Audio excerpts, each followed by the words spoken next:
Facebook wants to tighten its grip on your newsfeed. Now, Facebook, you may be asking yourself, why do they keep doing this to me? Why do they keep doing this to me? Now, someone told me a couple years ago something that's always stuck with me when I think about a service like Facebook. Okay? Now, if you're using a service and you're not paying any money, that means that you are the product that they're selling. And Facebook is a perfect example of that. They have created this ecosystem in which they have a captive audience where they have learned everything that you could possibly know about someone. They've got people to volunteer their likes, where they go on a regular basis, who their friends in their network are, and so much more. It's an advertiser's dream. How easy is it to target based on that? They tell you what they like and what they want. You just have to sell it to them. Now, of course, Facebook is greedy and they want more. They're tightening its grip on your news. Deals are reportedly in the work to give Facebook greater control over the news stories shared on its platform. According to the New York Times, Facebook has met with several media companies to discuss the possibility of directly hosting their content, a shift that would fundamentally change how users access news articles on the site. HuffPo, New York Times, BuzzFeed, Nat Geo, Quartz, and The Guardian have all been approached. So currently, if you're a Facebook user, you're probably aware of this, but when you click on a New York Times article, let's say, via Facebook, you're sent to a page hosted on the Times website. But under this new proposed arrangement, you get to click a link that would load the article on Facebook itself, reducing the load time for the content. That's the thing that they're saying. Okay, well, it's going to load faster. I don't know anyone with high-speed internet who is concerned about how long it takes to load a news article that's mostly text, right? We're worried about how long it's going to take to download our 2-hour HD movie, and it usually takes about 2 or 3 minutes to get it streaming, right? So the details of the partnership are not clear at this point. Would media companies have new pages within Facebook? Would their content appear differently to users?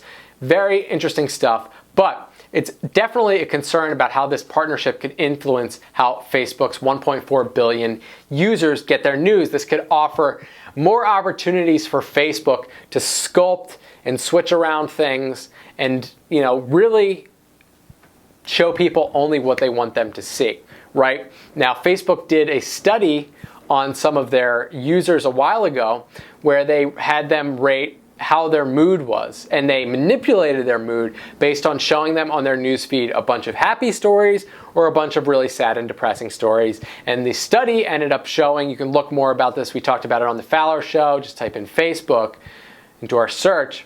They found that people that saw happy stories were happier, and people that saw sad stories are happier or sadder.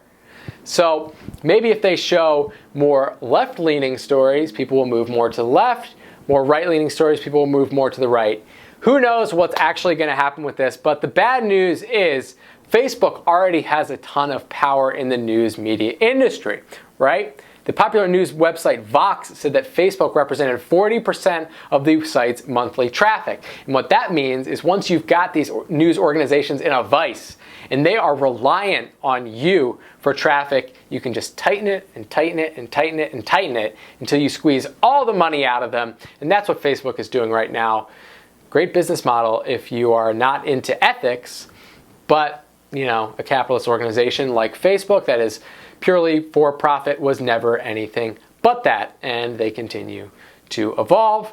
One of the things that we can only hope for is that there's a good chance that at some point Facebook is going to go out of fashion, especially with the much, much younger crowd. Very few young teenagers and people 18, 19, they're not using Facebook like my generation used Facebook, right? It's just different for them.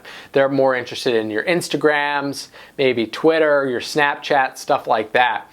But the older generations are definitely catching on. So it'll be interesting to see what happens with that. Facebook, of course, is smart enough to know that this is a possibility, and as a result, they've been using a lot of their money to invest in other startups and things that are going to be able to provide their organization capital as they move forward. So I will keep you guys in the loop on this one on the Fowler Show.